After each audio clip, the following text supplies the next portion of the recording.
रामराम मित्रांनो, स्वागत आहे आपला सगळ्यांचा एका नवीन व्हिडिओमध्ये.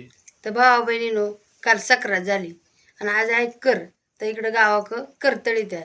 मग कोण मालचे तळीत आहे, कोण भजे तळीत आहे आणि कोण गावण्या तळीत आहे. आपल्याला काय करायचं? आता काय करावं, काहीतरी करायच लागेल ना. डोक्याला जरा चालना देऊन विचार करून ते हा, विचारच करायला लागेल. आज आपण साध्या सोप्या गावण्याच केल्या असत्या. घावण्या करायच्या. हा, चला आता आधी ते झोपलाय. तर मित्रांनो, आता दुपारची वेळ, आता आपल्याला करायच्यात घावण्या.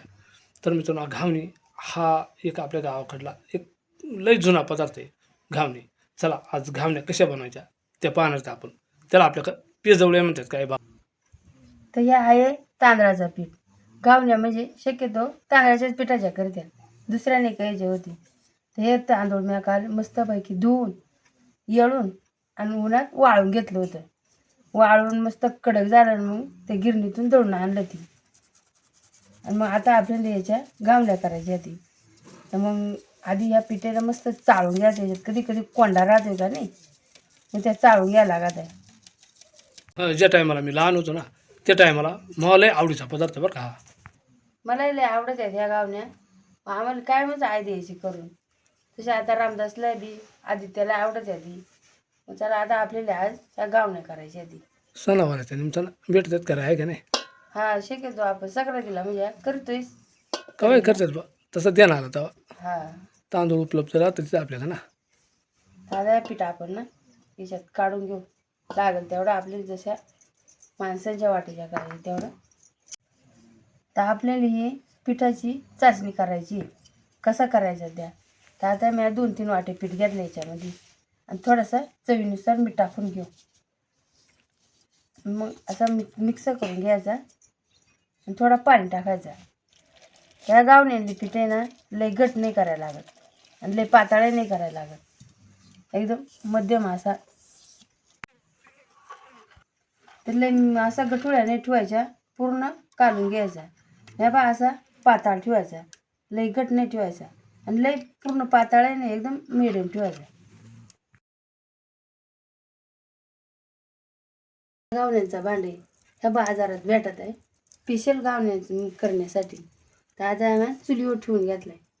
तापत आलाय म्हणा, त्या म्हणजे बऱ्यापैकी तापून द्यायचा, म्हणजे मग गावणी अशी मस्त निघते. आता हा कांदा कापून घेतला आता, त्यानं असा तेल लावून घ्यायचा. गावण्यातली काय म्हणजे लई तेलही लागत नाही, थोड्या तेलामध्ये मस्त होत्या ती. ह्या भांड्या मस्त तापल्या. आता त्याला आपण ही गावणी टाकून घेऊ. असा मस्तपैकी पाताळ बनवलाय.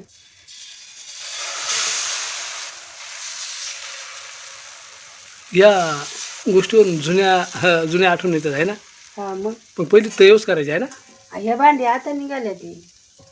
भांडी आता निघाली. पहिली आमची म्हातारी तयवच करायची, पण तयव थोड्या काळ्या काळ्या होतात ना, काळ्या ना अशा जाळीदार नाही होती ना. जाळीदार नाही होत्या अशा. आता पहा मित्रांनो कशी जाळीदार होते, एकदम मस्त.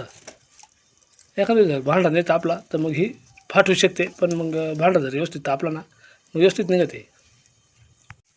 तर हे पहा, हे आता मस्त बुजले. पलटी कर बरं, निघते का? कधी कधी चिरायची शक्यता राहते ना. शिरायाने म्हणजे ह्या भांडार नसलं ना, मग चिटकते. हां, मस्त झाली बरं का.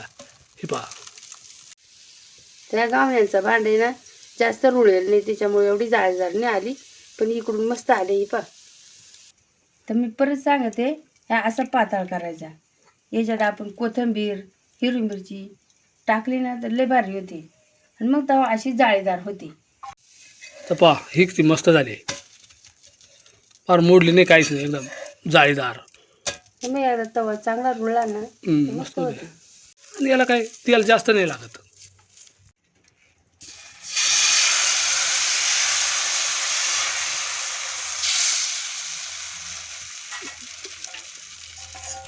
आज उठला काय? आज उठला ना, मग काम तर जोका देता काय याला. हा, मी देतो जो खा, तू घे करून तेवढ्या त्या गावण्या. आज द्या ना तो. असा गप्परून तो काय झोपतोय गाणं मला एखादा. गाणं येत नाही गायचं मला, पण शाळेत असताना आमचं सर म्हणायचं गाणं आम्हाला शिकवायचं, अंगाई गीत म्हणून. चल आपला मित्रांचाही पण मनोरंजन होईल. आधी झोपलं म्हणू का? हा म्हण. ला ला ला ला ला ला ला ला ला ला ला ला. निंबोनीच्या झाडा मागे चंद्र झोपला ग बाई. आज माझ्या पाडीसाला झोप का ग येत नाही, झोप का ग येत नाही. निंबोनीच्या झाडा मागे चंद्र झोपला ग बाई. गाय झोपली गोठ्यात घरट्यात चिवताई. गाय झोपली गोठ्यात घरट्यात चिवताई. परसात वेलीवरती झोपल्या ग जाई जुई. मीठ पाकळ्या डोळ्याच्या गाते तुला मी अंगाई. निंबोनीच्या झाडा मागे चंद्र झोपला ग बाई.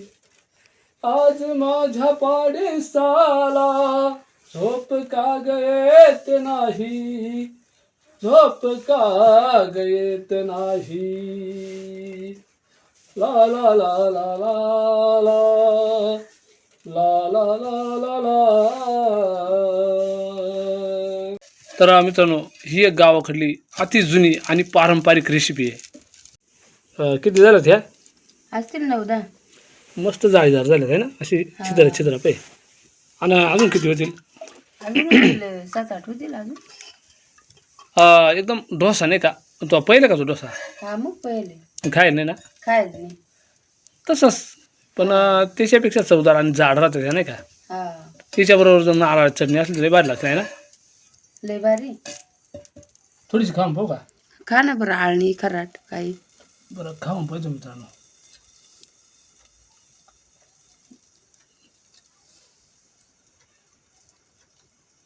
मस्त आहे. आणि नाही खराब नाही, मापात आहे बरं का. हा ना. आता तो मापात राहतोय ना आपला. हा राहत आहे, पण मग कधी काळी मीठ कमी जास्त होत आहे ना. तर मित्रांनो, आता ही रेसिपी आहे ना एकदम साधी सोपी आहे. आणि याच्याबरोबर ना तुम्ही कुठली भाजी किंवा नारळाची चटणीसुद्धा बनवू शकतात. आता आपण ऐन टायमाला बनवलं त्याच्यामुळं आपण नारळाची चटणी काही बनवली नाही. आणि काही भागात ह्या गुळवण्यासारखा सुद्धा खातात या गावण्या. आणि मित्रांनो एकदम साधी सोपी रेसिपी आहे, तुम्ही पण करून पहा. आता आमच्या गावाकडल्या मित्रांनी काही सांगायची गरज नाही, गावाकडे सगळेच माहिती आहे. हिला गावाकडे पेजवळी म्हणतात मित्रांनो, आमच्या गावठी भाषेत एकदम पेजवळी म्हणतात ही. आणि एक रेसिपीच नाही मित्रांनो, गावाकडल्या जुन्या आठवणीसुद्धा आहेत मित्रांनो खरंच. तर एकदम भारी. नक्कीच मित्रांनो तुम्ही पण करा. अशा प्रकारे मित्रांनो एक साधी सोपी रेसिपी आम्ही आज तळली. ही गावाकडली परंपरा आहे, करीच्या दिवशी काहीतरी तळीतात नाही का. मग असे रामदास आईनं सांगितल्याप्रमाणे मित्रांनो हा एक छोटासा व्हिडिओ मी आपल्यासाठी बनवला. कसा वाटला मित्रांनो व्हिडिओ नक्की आम्ही कमेंटमध्ये सांगा. आपण जर चॅनलवर नाही नसाल ना तर चॅनलला सबस्क्राईब करीत चला. एक लाईक पण करा मित्रांनो, हाईप करा. पुन्हा एकदा जय हिंद, जय महाराष्ट्र मित्रांनो.